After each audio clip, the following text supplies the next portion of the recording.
Alors que l'on vient de fêter la libération, et les gens qui ont participé à des manifestations, par exemple au cimetière d'Henri Chapelle, ici tout près, où il y a 10 000 Américains qui sont enterrés, quand ils voient ça quelques jours après dans une feuille publicitaire, alors c'est l'horreur de la guerre. C'est ça la guerre. Mais quand on a été ému devant cela, c'est choquant de montrer le cimetière. Non, mais le cimetière, ça existe. D'en faire une récupération commerciale. Tout est récupéré.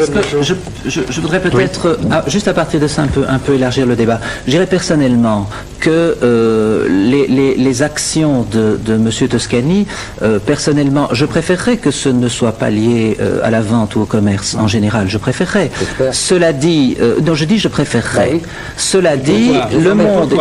parce que je préférerais qu'elle soit totalement désintéressée. Mais peut-être ils ne sont pas unis au commerce. Vous savez, il y a des gens qui disent ça ne fait pas vendre.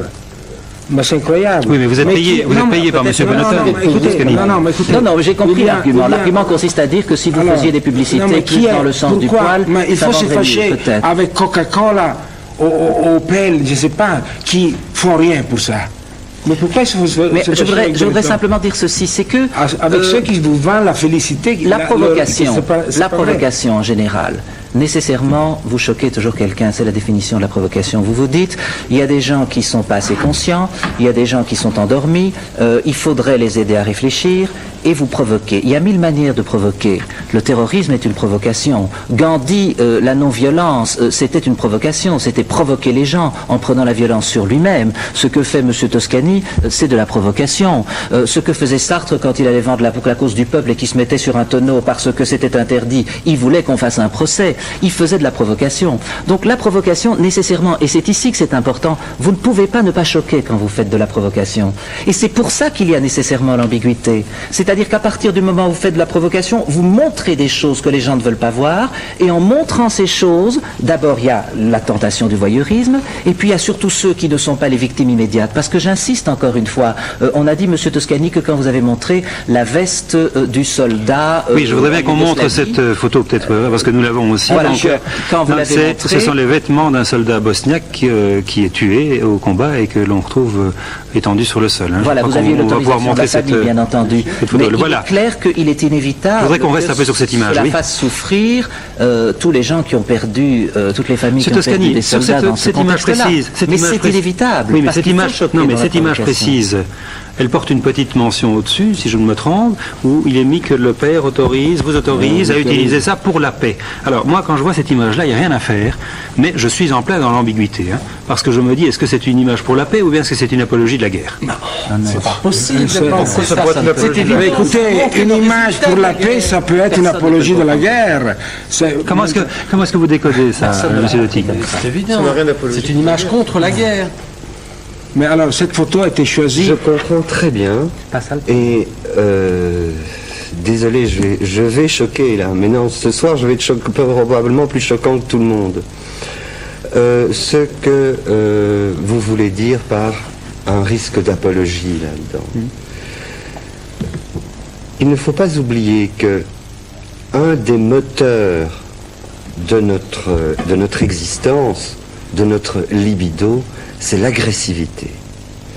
C'est le résultat d'une agression. On voit là quelque chose d'agressif. Je ne vais pas réinventer le monde. On sait très bien que lorsqu'il se passe quelque chose de dramatique, on a tendance à regarder. Il suffit de voir un accident bien sanglant sur une autoroute pour qu'on ne sache plus bouger, que tout soit bloqué parce que l'on regarde, on est attiré. On est attiré, mais en plus on est mal à l'aise.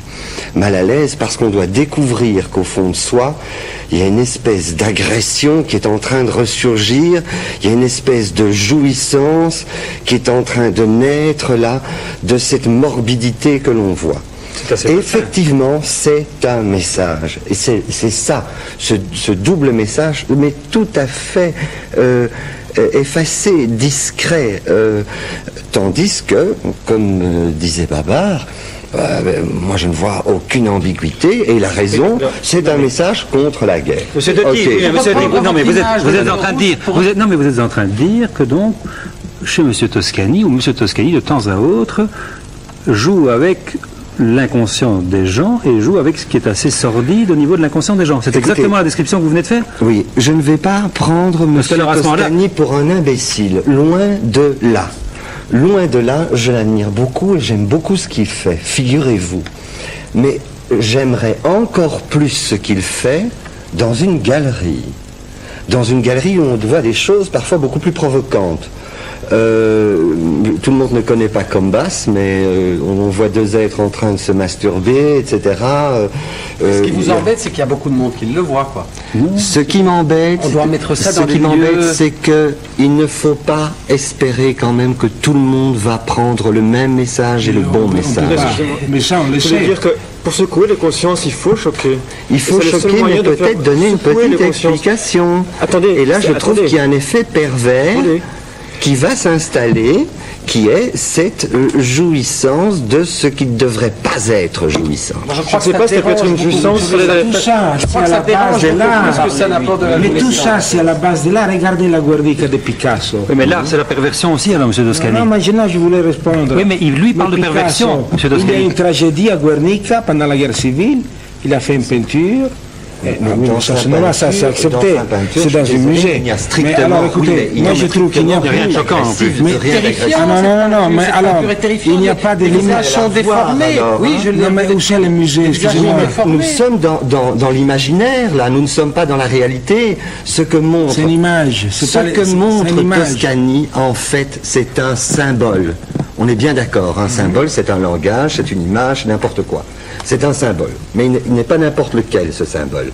Ce symbole est aussi une image réelle, c'est-à-dire c'est une photo. C'est bien clair. Donc on a... comment pas toujours? Pas toujours, parce qu'il y a des moments où il y a des montages publicitaires qui sont simplement les vocations. Enfin, moi je parle de photos en général. Des images. Donc images, photos, réalité d'une part, c'est le symbole qui est là, et derrière ça, tout l'imaginaire peut se libérer. Mais c'est un rêve pour le psychanalyste d'interpréter une de vos images. Mais c'est aussi un support qui a quelque chose qui peut faire passer, je dirais, une certaine perversion quand même de l'être que nous sommes tous. Attendez, je voudrais quand même dire quelque chose, parce que ça m'a l'air rien tiré par les cheveux. Non, c'est de la psychanalyse. Parfois, c'est pas bien compris. Si l'on veut secouer les consciences, il faut choquer, je disais. Autant perversion de la psychanalyse. Autant le t-shirt qu'on a vu en gros plan tout à l'heure est fait pour choquer la police, pour qu'ils se posent des questions. Pourquoi est-ce qu'on m'agresse? Autant M. Toscani, lorsqu'il montre un t-shirt plein de sang, je ne trouve pas du tout que c'est une apologie de la guerre. Il choque les gens. Mais je me demande si ça ne vous choque pas, vous, c'est parce que vous ne vous sentez pas responsable de ces guerres. Mais oui. Vous n'avez... Mais nous sommes responsables. Dans ce cas, il ne faut pas agresser M. Toscani, il faut vous agresser vous et lutter contre la guerre. Je trouve que vous avez tout à fait raison. On a parlé pendant toute l'année, de la guerre en Bosnie, on a essayé d'en parler. De la guerre en Bosnie, du Rwanda, et le Libéria est un bon exemple, parce que la guerre du Libéria, elle avait lieu juste au moment de la guerre du Golfe. C'était une guerre épouvantable, personne n'en parlait. Tout le monde parlait des droits de l'homme, et effectivement, les droits des Koweïtiens étaient bafoués, mais on ne parlait pas de ces choses-là. Donc que de temps en temps, il faille montrer des choses... de ces choses-là? Bien entendu, c'est une façon d'en parler. Si vous regardez son affiche et ce qu'elle veut dire, le sens de l'affiche, là on n'est pas d'accord. Le sens de l'affiche n'est donné que par les débats extérieurs. Bien entendu, les gens qui se promènent dans la rue. Oui, là où il y a erreur sur la fonction même de son message, c'est qu'il a besoin d'autres communications pour devenir signifiant. C'est là que je crie à l'apprenti sorcier, c'est qu'on ne balance pas des choses comme ça.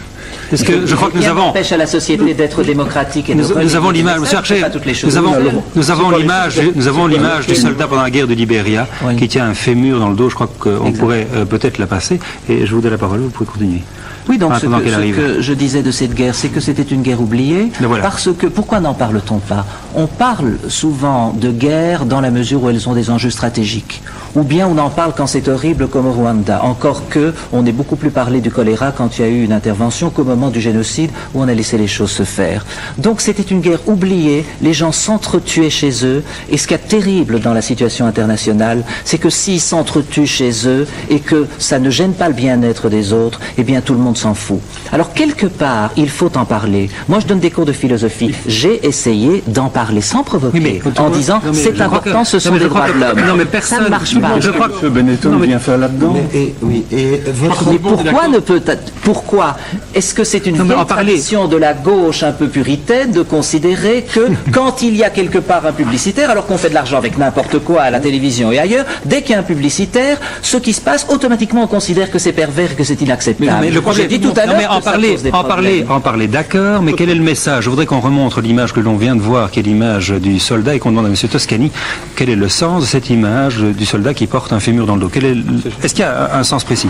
Mais vous savez, il y a pour chacun, il y a un sens là-dedans. Oui, mais dans votre tête, quel est le sens? Dans ma tête, c'était la librairie, bien sûr, mais c'était plutôt tous ces symboles